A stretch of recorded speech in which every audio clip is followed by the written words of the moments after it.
Xeroderma pigmentosum, also known as XP, is a genetic disorder with common symptoms related to the skin and exposure to sunlight. Specifically, individuals with XP are extremely sensitive to ultraviolet or UV radiation, with the sun being a major source of this type of radiation. In some severe cases of this disorder, even small amounts of exposure to UV radiation from benign sources such as light bulbs is enough to trigger a reaction. These symptoms include extreme sunburn, freckling, and dry skin. Other complications can include cancers of the skin and loss of vision, both of which are very common in XP patients across the world. XP is classified as an autosomal recessive disease.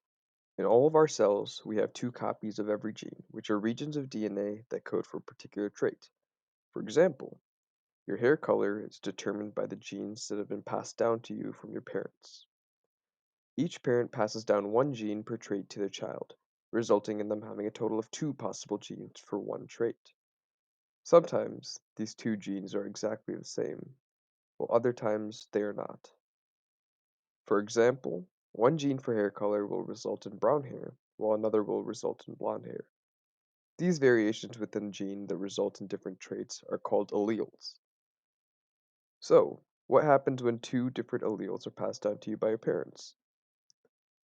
The next step is to understand that some alleles tend to overshadow other alleles when they occur together. These dominant alleles, when paired with these recessive alleles, will always have their version of the gene expressed.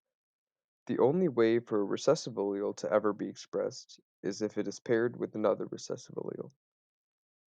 With all of this in mind, along with the fact that we know XP to be an autosomal recessive disease, it means that in order to show symptoms of XP, an individual must have two copies of the recessive XP gene.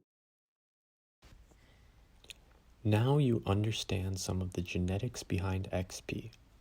But what exactly does the recessive XP gene cause that leads to the symptoms common in these patients?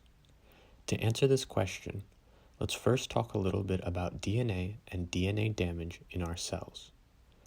DNA is the code that makes us who we are. DNA can be considered a collection of building blocks called nucleotides that, when in a specific sequence, tell our cells how to build new molecules.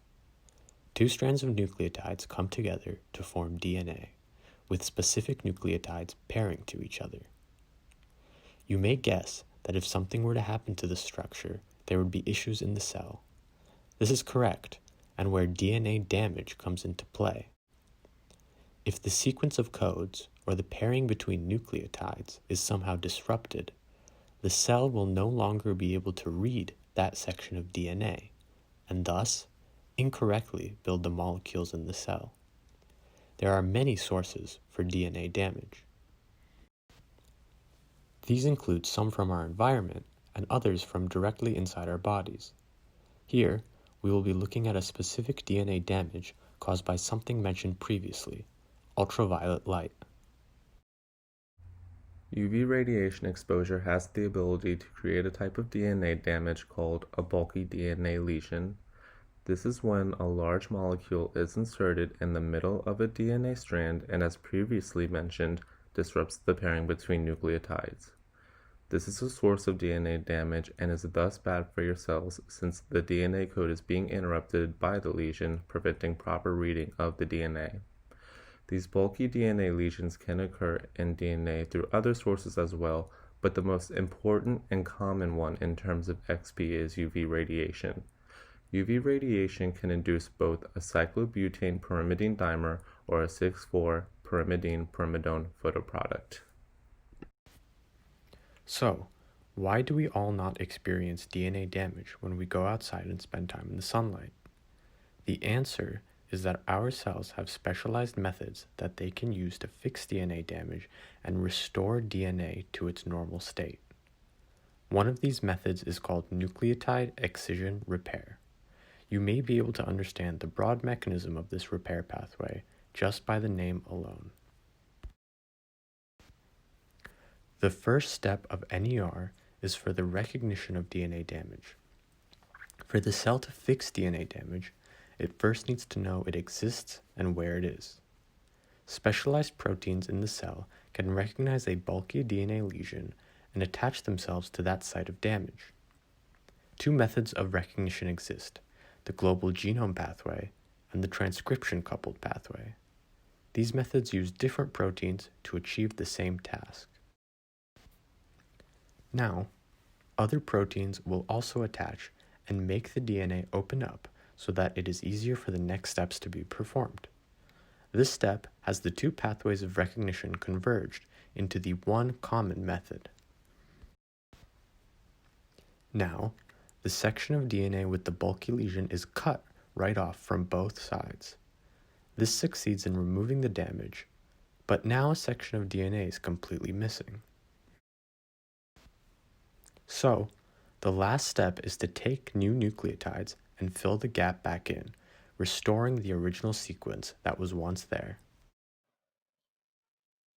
There are 7 standard types of xeroderma pigmentosum: XPA, XPB, XPC, XPD, XPE, XPF, and XPG.